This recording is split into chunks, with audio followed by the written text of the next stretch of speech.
Get ready to be inspired by the great things happening in rural education. The Rural Scoop will bring you new ideas and innovative solutions. We'll dive into education issues and we'll highlight what's working in your rural communities. You'll hear from a variety of educators, administrators, professionals, and others who will provide relevant and engaging content in each episode. And now, serving up the scoop, here's your host, Dr. Melissa Sadorf.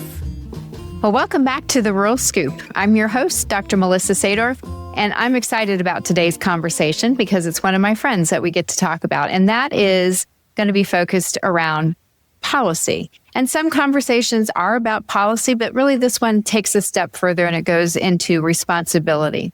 Today, I'm joined by Alicia Williams, former executive director of the Arizona State Board of Education, a leader who understands the machinery of rulemaking and investigations and due process, and how those decisions land on real students and staff. Alicia and I also stood up a program called Blurred Lines together to really make sure that educator ethics are being addressed in practical ways where there's clear boundaries, smarter training, and some early interventions that can prevent harm. Right now, Alicia is pursuing her doctorate in educational leadership at Harvard, where she's digging into how governance, leadership preparation, and system design can actually protect kids and support the adults who serve them, as well as some really interesting conversation. I know that we're going to talk about the superintendency and how it has evolved into a really overtly political position in the last 5 years, and how to build those skills and relationships that keep communities steady, and how to lead without really letting the agenda just become background noise. So if you care about safe, ethical schools and clear-eyed leadership, this is a conversation for you. So let's get into it. Welcome, Alicia. I'm so glad that you're here. Thank you for having me, Melissa. I'm so excited to be here in this wonderful Boston weather we're having today. I'm sure it's nice and sunny in Arizona. It is. I'm sorry.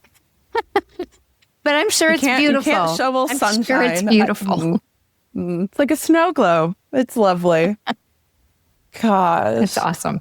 Well, it's so good to see you again. Thank you again. Oh, no, I'm excited for our conversation. So let's jump right into it.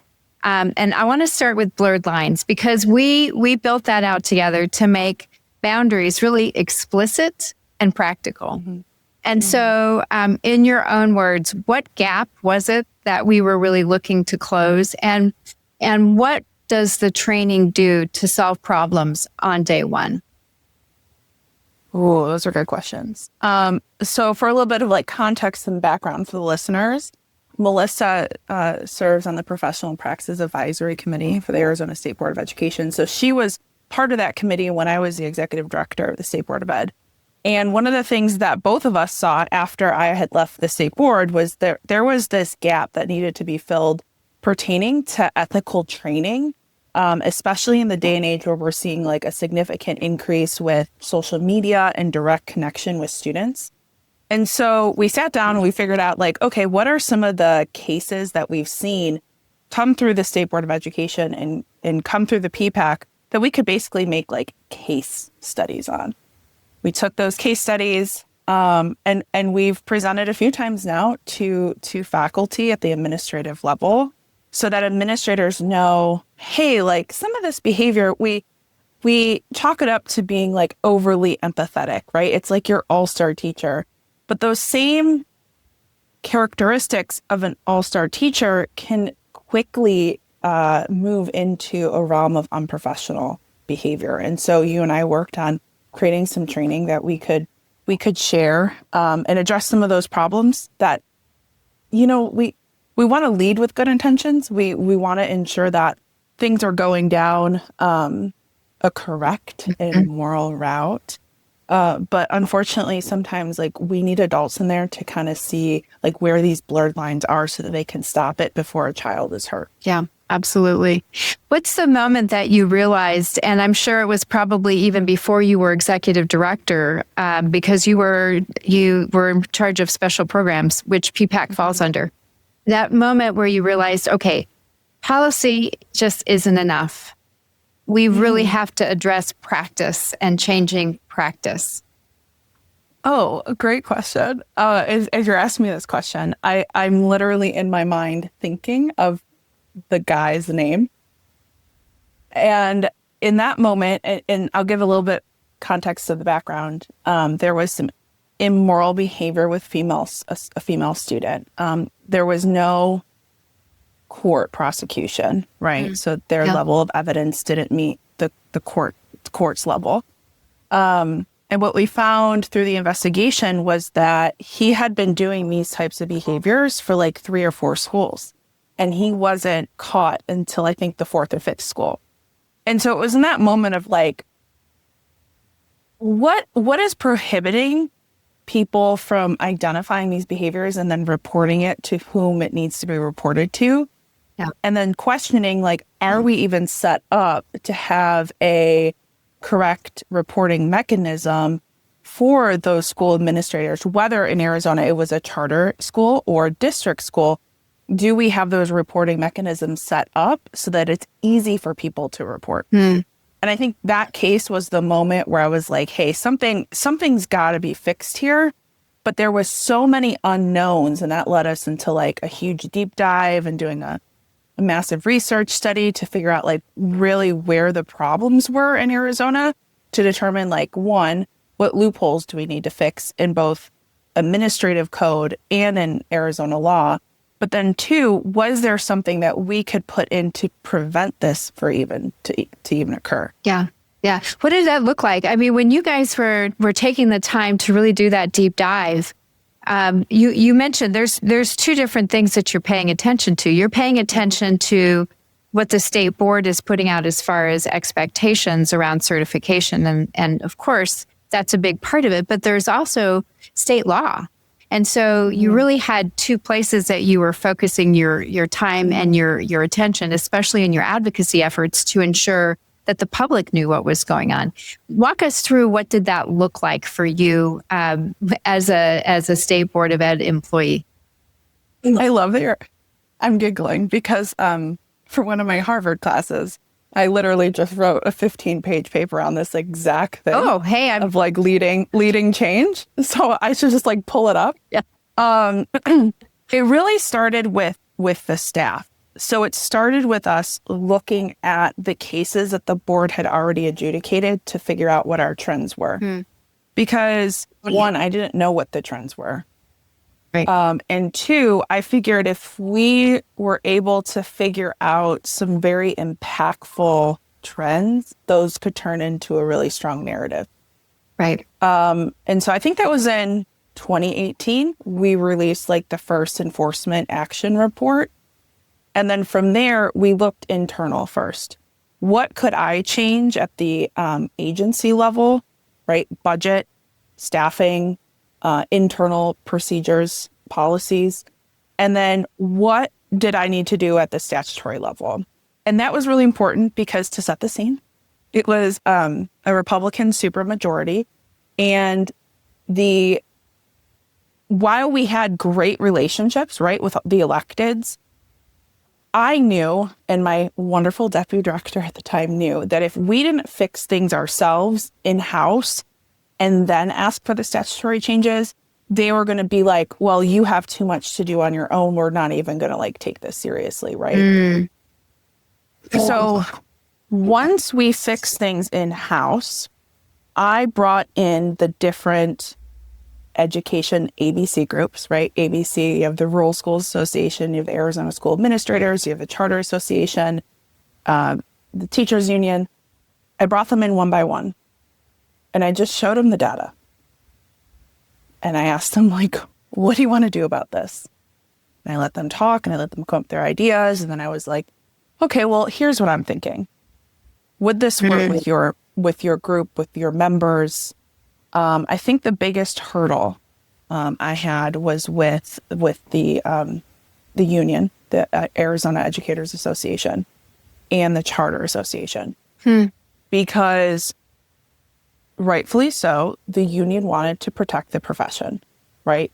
And I had to show I am trying to protect the profession, but there are things in statute that we need to change, like a charter school can't hire a teacher who has been disciplined by the State Board of Education, right? And I had to talk to the charter association and like basically promise, like, I am not going to write a bill that is going to force charter schools to hire certified educators. Because in Arizona, charter schools don't need to hire certified educators. And so how was I going to protect that, but still close a statutory loophole so that the board had authority to take discipline on uncertified educators? Right. And so once everyone kind of saw the data and they had their own narratives of how it fit their groups, it really was like it was like a warm hug. Like we were all just going down the river together. We were all pushing the bill because at the end of the day, we wanted to keep kids safe. Yeah. And that's how we were able to change, the administrative procedures and processes, but then also get a little bit more money in the state budget, and then ultimately close some of those loopholes. Yeah. So there are red flags, and then there are risk factors, and they're not necessarily the same things. I mean, they can be, but they're not the same things. Walk us through the most reliable red flags that you would want every adult on campus to recognize, whether it's, digital behavior or one-on-one patterns or secrecy, and how those really do differ from risk factors that need coaching, not necessarily discipline. I feel like you hit all of them. Right? Well, walk us through what they look like. Okay. So when you look at, in my opinion, like the digital behavior, right? What I would see is in these cases, right, in the case files, I would see educators texting students, cell phone to cell phone, or one case we had World of Warcraft chat, Fortnite chat, Snapchats. And you question yourself, like, that's a weird relationship there. Like, why is this 30-year-old man or woman having this conversation with a 12-year-old, a 15-year-old, a 17-year-old? Like, it's not really, So if you were to elevate that to what your district policy looks like, right? Your district policy should have something that says there should be no one-on-one digital communication with students. The asterisk to that is like, well, we have Class Dojo, we have Google Chat, we have email. Yes. And those are controlled by the district. So if you thought something was going on, you easily could go through and see those records and then make a determination if this is something that needs disciplinary action, right? The other thing, in terms of communication from an administrator standpoint, is really training teachers to recognize that this could potentially become something farther down the line. Right? Because you are shattering that barrier of the adult and the child, the authority, right, and the non-authority. And so simple things like, I'm taking my 11th graders on a field trip. How am I going to communicate them? I would recommend you have 2 or 3 adults in this massive text chain with as many students as possible, right? So that you yourself as an educator, you have the protection of other adults, right? And then that student has the protection of other students. Right. Because there will be instances where you have to communicate in that manner. The other big thing we saw, Melissa, was when students are isolated, right? So, you have a student, male or female, who's often alone with an educator, in a locked office, in a locked classroom, like, or you're hearing rumors, like, because you'll always hear from the other kids of like what's going on. Right. The kids know before the adults. And so as an administrator and school superintendent, you really want to be thinking about, like, do my policies align with ensuring that there's always, an open door when you're alone with a student in a classroom, you're within eyesight of that open door. And that your team leads or your teachers or your school administrators, your cafeteria worker, it doesn't matter. The adults on campus know to listen out for those rumor mills because normally there's something going on there.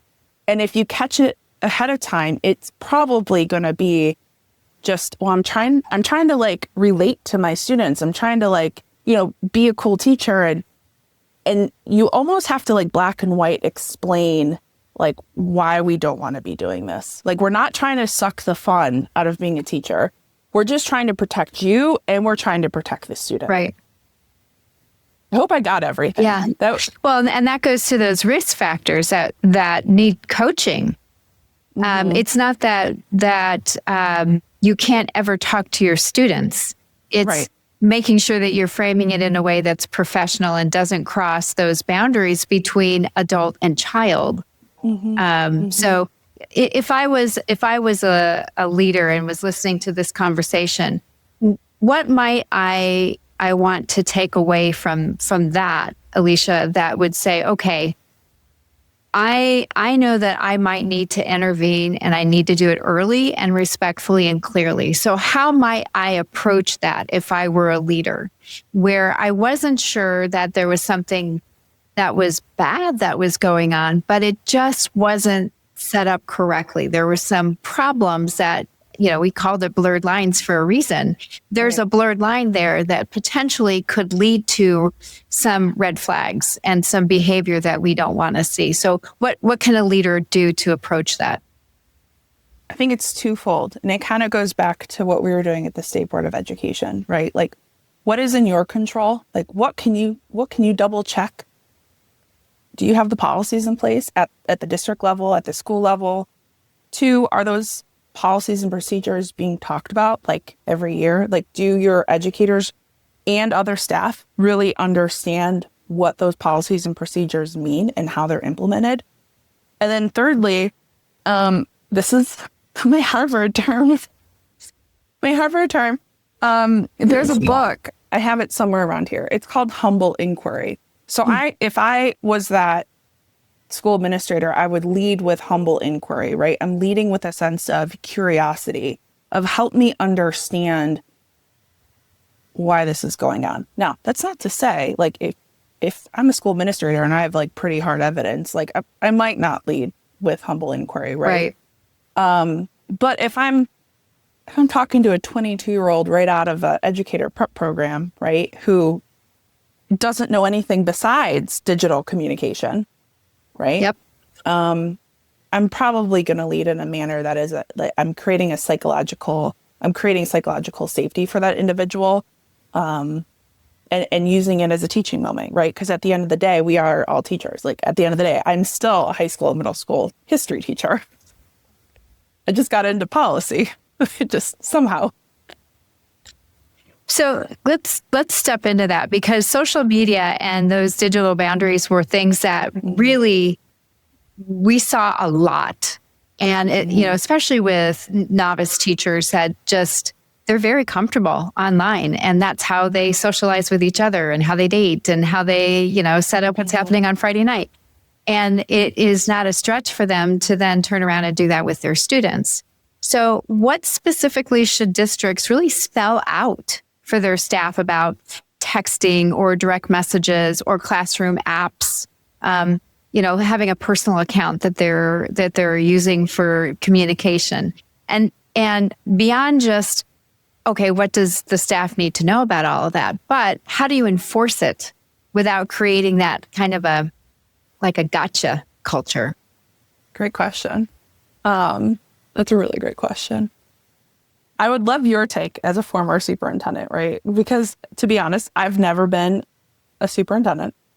And what I think about is, I think about, you can't go and you can't purchase a cell phone for every single teacher, right? Like, fiscally, that's not going to work. Right. So I go back to what I stated earlier, which is ensuring that the communication that teachers are using with students are district sponsored and district held, so that you can go back and you can review those communications if something comes up. right? Yep. So you have ownership of that data. I mean, they can hire us. We can come in and yes, they can. Shameful plug. We can come in and like have these conversations, right, with your school administrators. But also your school administrators should be having these conversations with the teachers. Yeah. It should be this is my opinion, I think it should be part of a teacher in service at the beginning of the year, especially if you're a school district that, frankly, in this day and age of teacher retention and recruitment, I mean, who's getting the numbers that they used to? But if you're having one of those like new teacher institutes, right? Welcome to our district, like doing some training there. Yeah. I would love your thoughts because that's as big as my district knowledge really is. No, well, it's all of that. Yes. And then just being explicit. I mean, you have to say it is not appropriate for you to direct message your student where there is no other adult on the thread. You may not connect with students or even their parents on a device that is not owned by the district. And if you do, if there's a reason that you have to, you're at a sporting event and there's an accident, and so you're connecting with a parent to let them know that their student has been injured in a sporting activity, have another adult on the text thread so that there's somebody else outside of that particular person that you're communicating with that knows what's going on. And so, and it's common sense once you explain it that they're not only protecting the student, they're protecting themselves, and ultimately they're protecting the profession. Same thing with classroom apps like ClassDojo you mentioned. Who else has access to all of that information? And it needs to be the administrator, and never using personal accounts. Not friending students on your social media platforms. That's a big no-no. But if you're not explicit about you can do this in these ways, making sure that you're staying between these guardrails, and you may not do that. You mentioned, are you having conversations around it? Are you doing some kind of a case study or a table talk where you put together a scenario and you walk teachers through what would you do in this situation?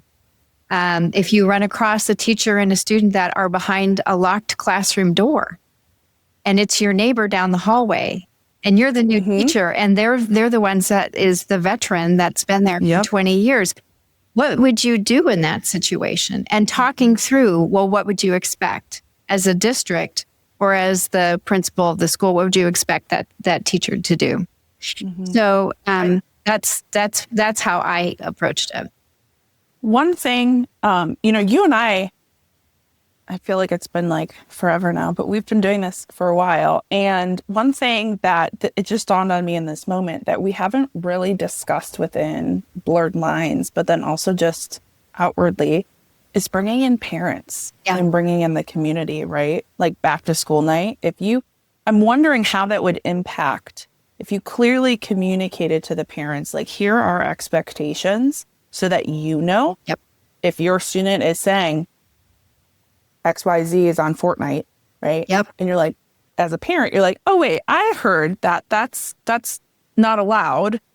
Not a gotcha, right? But it's just it's bringing in another adult to that problem, right. I think. Yeah, no, I love that. And I think that it does two things. It shows your parents that you are really serious about creating a safe culture for students. And it also creates transparency in the system so that there's nobody hiding anything. And that I think lends itself to some credibility with your stakeholders. Yeah. So, no, I think that's great. And I know that there are some model policies that you worked on when you were with the state board. And I'm sure that there are other states that have those things.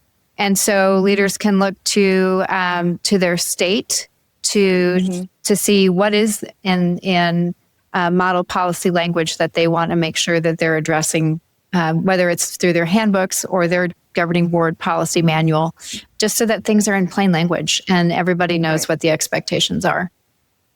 Yeah. So one of the things and this is something that was a delicate balance for a lot of the people that we talked to when we were doing these trainings, because it's about reporting and documentation and potentially trying to pass the problem to somebody else. So in your experience, when you were working with the state board, how did you see leaders prevent underreporting and really stop staff from kind of sliding between districts? Okay. I think with my time with the state board, I was very appreciative of the superintendents and frankly, like the charter folks who would call our office if they had a question pertaining to the behavior that they were going to investigate or what was brought to their attention through a parent or another teacher. And it allowed us to kind of work through that uncertainty with that leader and to assure them, like, even if you're not sure, like, you can still report it. Like, we will still investigate it. And we had a great investigative unit at the board at the time. And so that was a way that I felt like the whole system was connecting around this issue, right? Superintendents weren't afraid to call the State Board of Ed. I wasn't afraid to call a superintendent if I got a news alert or something, right? Because that's the other thing. Sometimes we get news alerts, or I'd get someone from the media who had this, 411 on a school district. And so I made sure as soon as I hung up the phone with that media person, I'm calling the superintendent to ensure that they know that, Channel 12 is coming their way, or so-and-so may have been arrested over the weekend or whatnot. Yep. I think to be fair, I also receive phone calls from superintendents who wanted to hire people who were under investigation. And, there were certain things like, let's say a DUI. There were certain things that the board would put an educator under investigation for, right? Where, if you want to hire someone who's under investigation for a DUI, like, that's on you. You make that professional decision. It was a little more difficult when I would receive a phone call pertaining to an educator who was under investigation for something very serious. And we did change the law so that I was able, or the investigative unit was able to tell, a hiring district why that person was under investigation before they put them under contract. And sometimes it was like, it was difficult for me as a person to be like, why can you not see that if you put this person on this campus, your kid may not, like, I cannot guarantee their safety. Like, I understand that he or she is a great person and you've known them or so-and-so. Like, I understand all of the relational aspects of this with this adult, but at the end of the day, we have students on campus. And I debated sharing that end part because I don't want it to outshine the amazing superintendents and charter administrators who would call me, right, and ensure that their campuses were safe, right? Yep. But those types of things do happen. And I think as superintendents and school leaders, like, you have to make a thoughtful decision, right, when these matters cross your desk. Yeah, absolutely. So, the reason that we created Blurred Lines really was about prevention, right? It's about, not only it's about training, but it's also about addressing culture and ensuring that teachers have an opportunity, as well as administrators, have an opportunity to rehearse what things, how they might address something as it was coming across their desk or was being played out in front of them in the classroom next door. So can you talk a little bit about the structure of blurred lines and what it was that the focus of the training really was meant to be? Sure. So first and foremost, the majority of our trainings have occurred in Arizona, right? And between you and I, we had a really good sense of both the administrative code and the state law. And so, unfortunately, there are parts of the code and the law that many educators just don't know, right? Like, I, as an assistant principal, did not know that there is and was a law in Arizona that says I have to report misconduct within 3 days to the investigative unit. I didn't know that, right?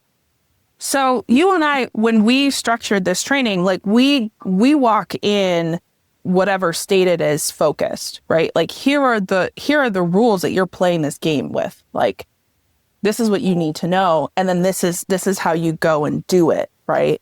In Arizona, to report, it's pretty straightforward, right? But it can get a little convoluted. So we walked in with, let's just lay the groundwork, lay the framework. Here's where we're all starting. Then we take it up with case studies. And I think you and I, we have a really good, if you're listening to this and don't know, I'm like, Melissa's like always the professional one. And I'm just like the ADHD one, like, oh, like here's a fun little quip for you. Because I find it to be such a depressing and serious matter that I can't hold in. Like, I can't hold in like the humor or the like trying to make lighten it up. It's a heavy topic. It's very heavy. So heavy. But we start with like really interesting case studies, right? Like you drove a kid home from school and then having the group have a conversation around that, because you'll have veteran teachers that are like, I did that all the time. The kids were at my house for dinner. Like we used to do X, Y, Z. And then you'll have newer teachers who are like, I'm sorry, what? You did what? And so then they're having a multi-generational conversation around how the expectations of schooling and those relationships have like shifted over the years, which is very interesting to witness. And then we go into some more of the heavier stuff. And what we're trying to do is we're trying to show in very, very serious cases, right? The luring and the grooming and how there is a pattern to this type of behavior. And if we can identify that pattern before it gets to actual physical sexual misconduct that may or may not result in a court case, like a formal court case. Yeah. Hopefully if we can stop it, then we've saved a life. Doc, you know this, but for the listeners, Dr. 𝐄𝐩𝐢𝐬𝐲 out of Virginia. She is like the leading researcher in this. Yep. She takes the approach of really looking at the number of students being hurt by educators. And I think it was like 2 years ago, she released a new book. And I think her data is like 2 in 10.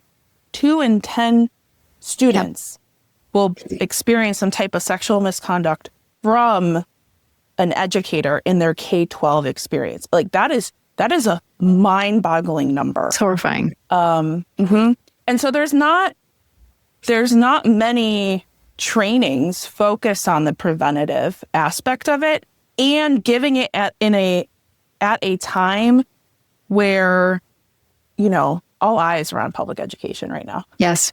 Right. So it's a great time to start having some of these conversations, especially with how certain states are moving with school choice. Yep, that's very true. I don't know. I felt like I went on a roller coaster for that answer, but hopefully not at all. And I think it's also important to note that ethical behavior, teacher or educator ethics, isn't just around sexual misconduct with students. There are other areas where we tackle unethical behavior. You want to talk about some of those areas that aren't necessarily student related? Sure.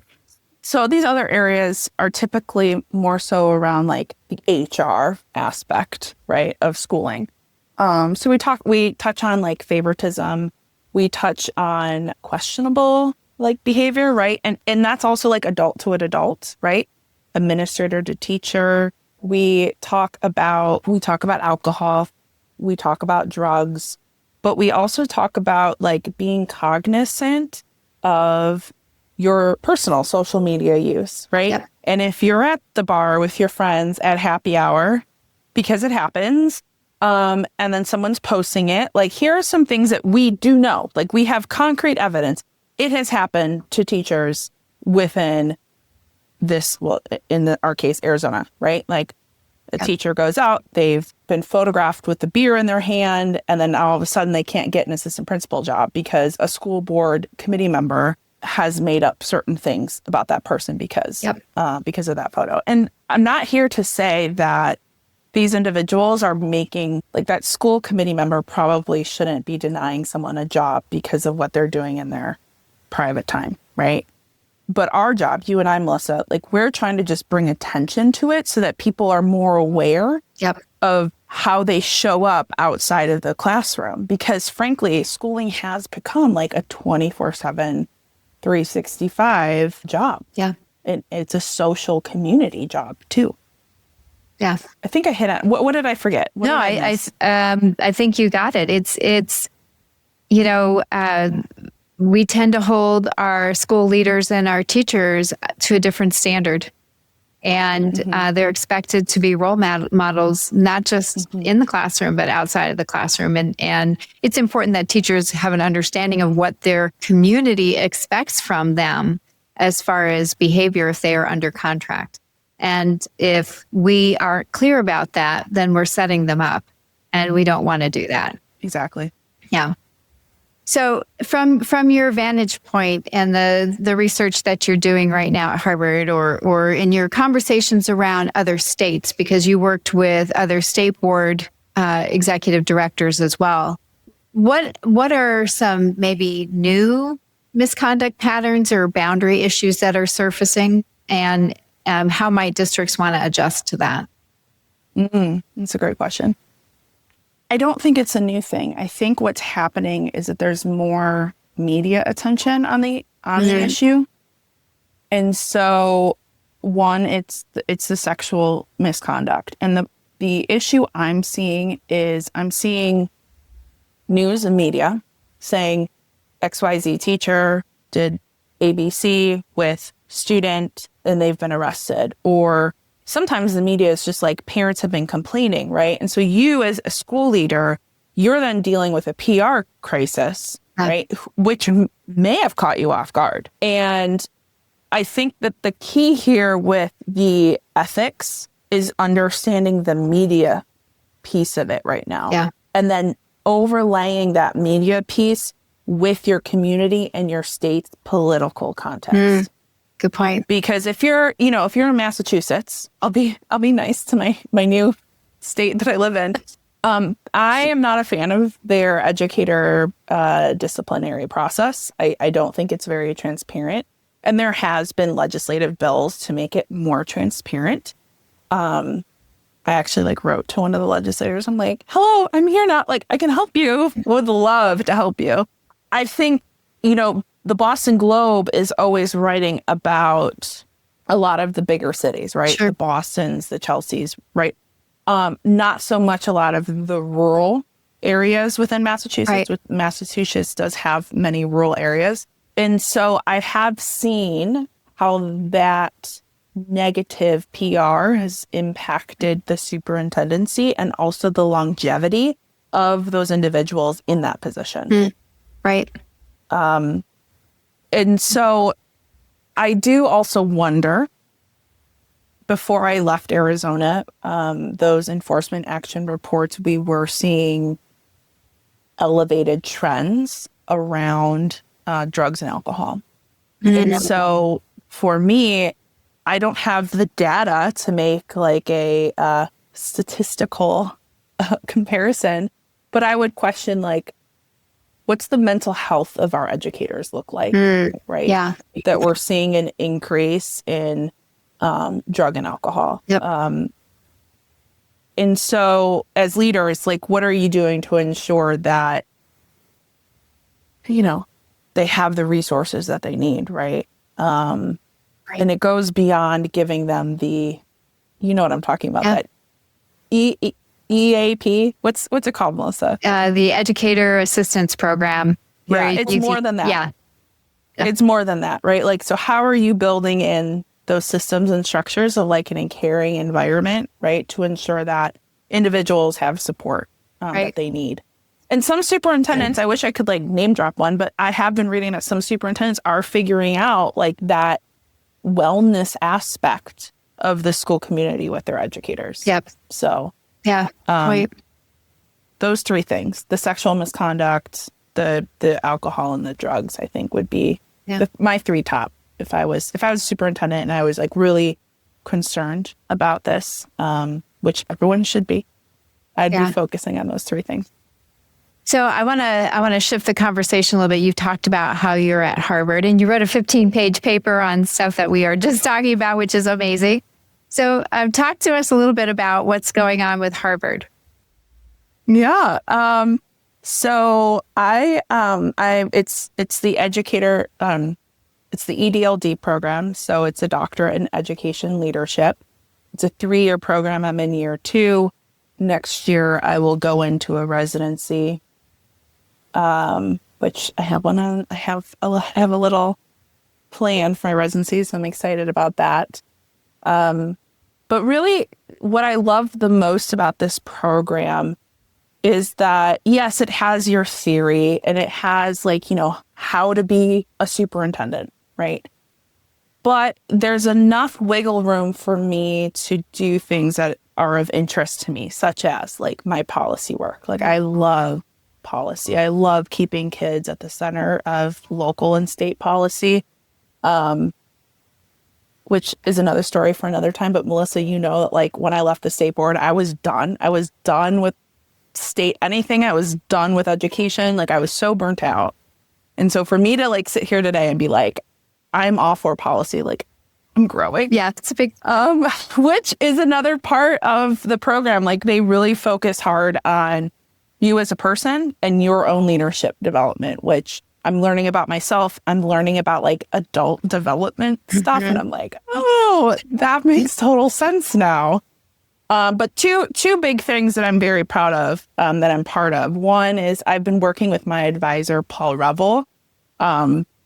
Paul is part of Ed Redesign. He's also a faculty member, the professor of practice at 𝐏𝐫𝐞𝐯, the Harvard Graduate School of Education, also referred to as 𝐏𝐫𝐞𝐯, which is like so cute. Kennedy probably hates that. Like, we're just like the cute educators. Anywho, so I'm working with him right now as like a little side project to craft Massachusetts state legislation that's very similar to the Maryland Enough Act. So what this Enough Act does is it's establishing a public-private partnership that focuses on cradle to career. And so it brings in backbone organizations like success planning, which is part of Ed Redesign, Ed Redesign proper, community and schools, right? And then they focus on the whole child and the whole community. The cool thing about it is this, in Maryland, I think the state put up like the numbers. I've worked on legislation now for so long that it's 20 or 30 million. It could have been 50 million. I think it was 20. But private dollars came in and gave 100 million. Wow. So they're doing some really interesting things in Maryland. And so I'm working with Paul to get that going here in Massachusetts. Secondly, I've been working with Dr. Jen Cheatham, who is another professor. I know she's really tight with AASA.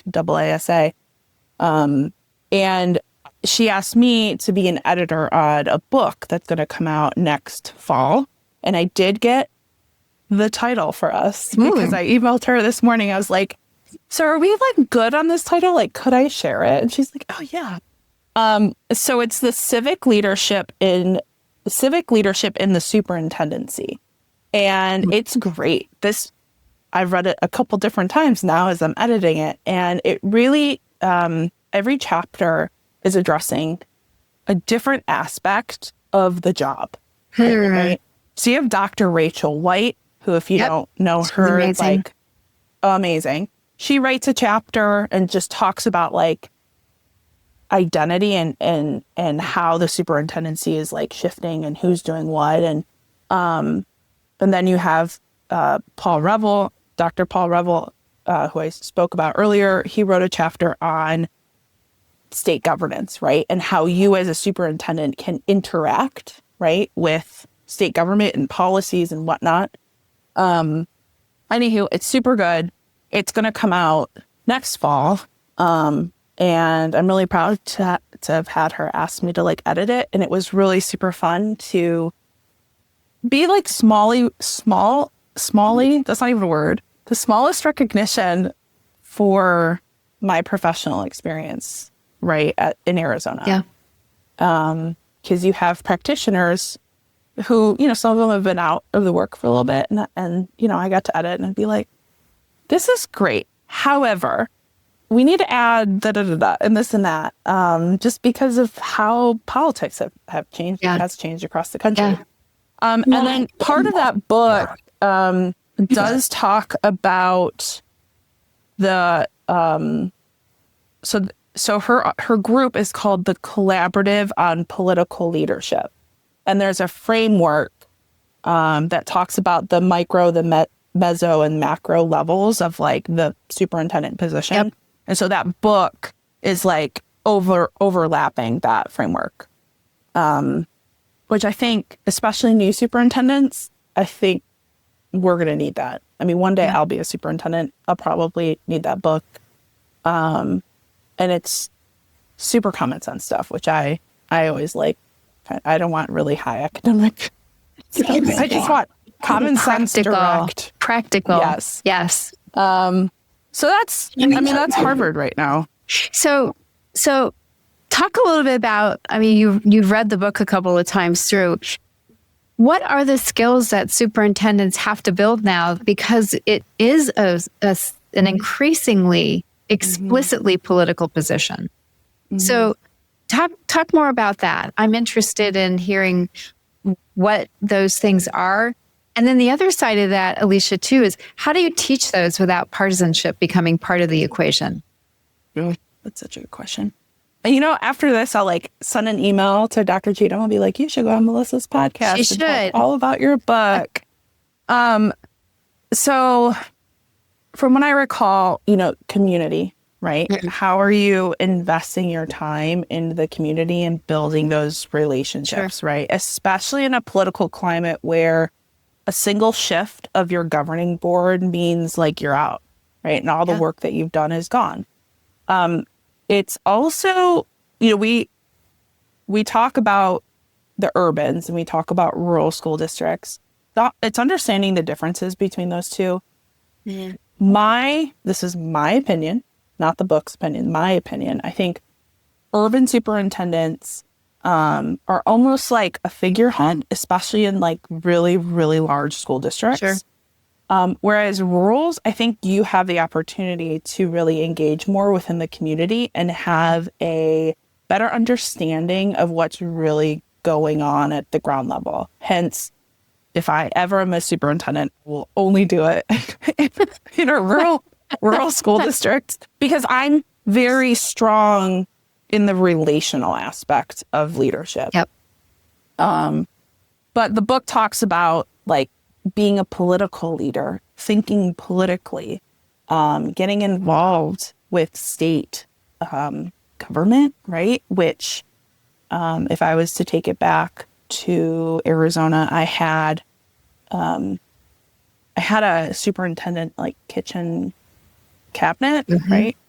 And that was at the request and guidance of Calvin Baker, who was like, he didn't say this, but I mean, I got the undertone, like, you're super young and you're running this ship now. You better get some people in here who like are superintendents. And so I had like, I think at one point it was like 10 or 12 different people who were like around the table. And I'd be like, okay, here's a policy. What does this look like? Yeah. And so as a superintendent, really ensuring that you're giving yourself an opportunity to engage with the policymakers in a way, especially if you're especially if you're a rural superintendent. Yeah. Because I think that you have a unique position, especially if you have those relationships with those elected officials. And if you find yourself in a state where maybe the public school system is not publicly positive. Sure. Like you have the opportunity to change that. And then there is a part of the book that really talks about taking care of yourself, which I appreciate. Nice. And so some people, it might be a little rainbows and butterflies for people, but I, from my own experience, know like how important it is to ensure that you're taking time for yourself. Yep. Yeah. I think taking time for yourself, understanding the political context and engaging with it, and then building relationships within your community. I think those are the 3 most important aspects. I think everything else you can learn. Like you can learn federal grants. Sure. Right? You can learn a state accountability system. But I think those 3 things are the most important thing to be like very successful in a superintendent position. Yeah. And that's good for a new superintendent to know, especially in a rural community where typically your organizational chart is really thin. It's pretty flat. There's not a lot of human capital. And so by default, you are typically going to have more than one hat. And one of those is chief storyteller for the district, and having the skills to be able to get out in front and tell the story of the district and why a certain bill might have a negative impact or positive impact on your community, and being able to pair that data with a story makes it more powerful. So yeah, absolutely. And I appreciate the wellness component because man, you can just burn yourself out in these jobs, and really important to take a step back and take care of yourself. So it's going to be an amazing book. And so, yes, I think when it comes out, you and Jen need to be on so we can talk through what, especially in rural communities, superintendents need to be aware of and be thinking about. That'd be wonderful. I think it'd be great. I love her. She's very fun. So I always end with the same question, Alicia, and that is, what does the term rural advantage mean to you? Well, unfortunately, I used some of my answer already in a previous response, and I wasn't going to do it, but I was like, it needs to go here. So from my previous position as like a state, leader position, I think that the advantage rural schools have is what you were talking about, Melissa, which is that storytelling, right? But also the ability to really understand how things work, because you all have 27 hats.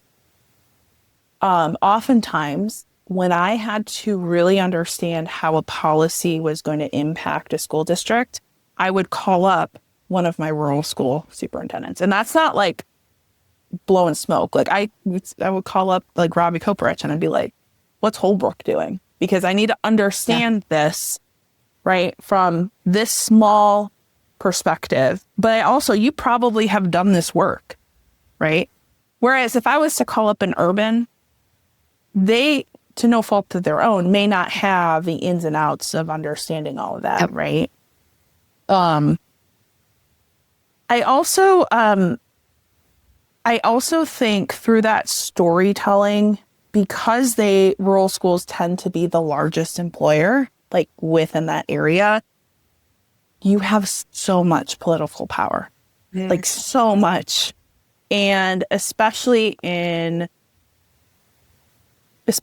states where the narrative, again, is negative towards public schools, right? You have a lot of authority to interact with the legislative process through your elected officials.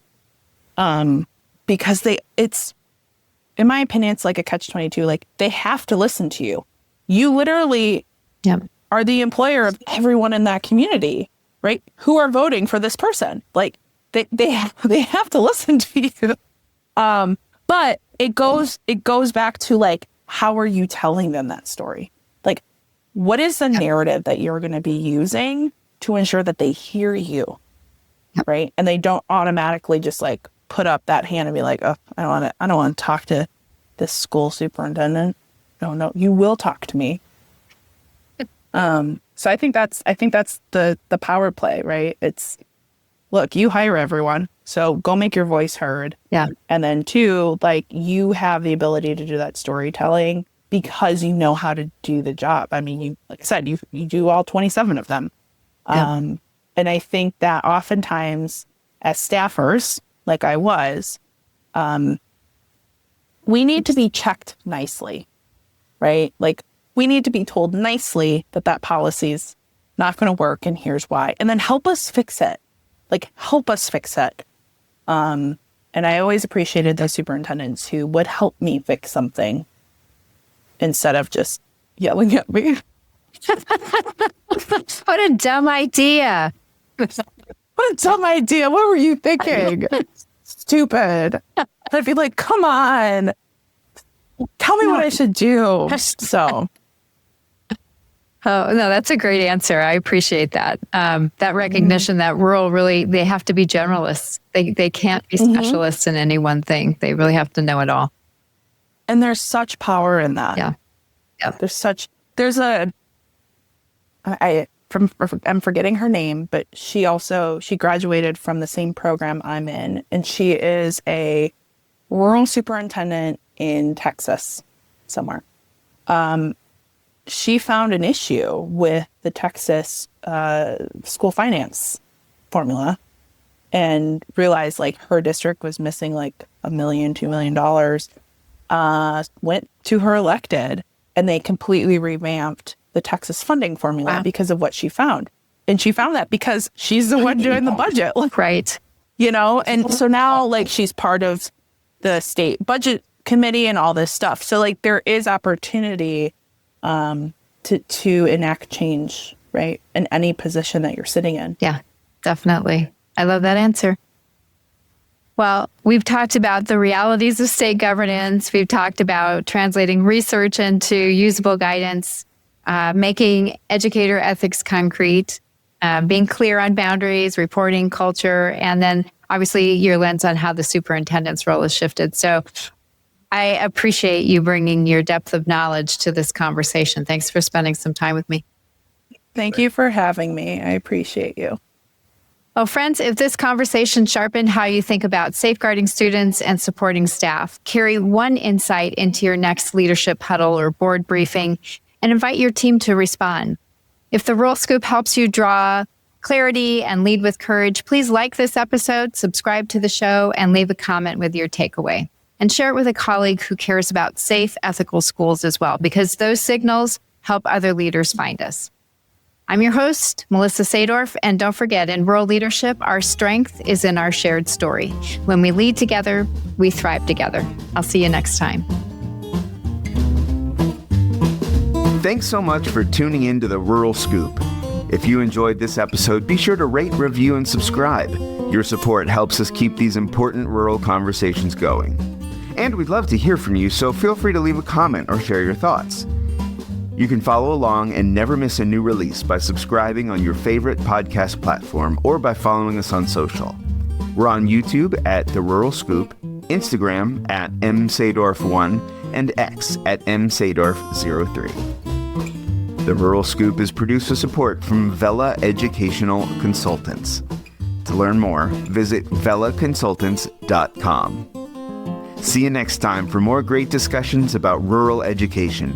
And as always, keep leaning in to the rural advantage.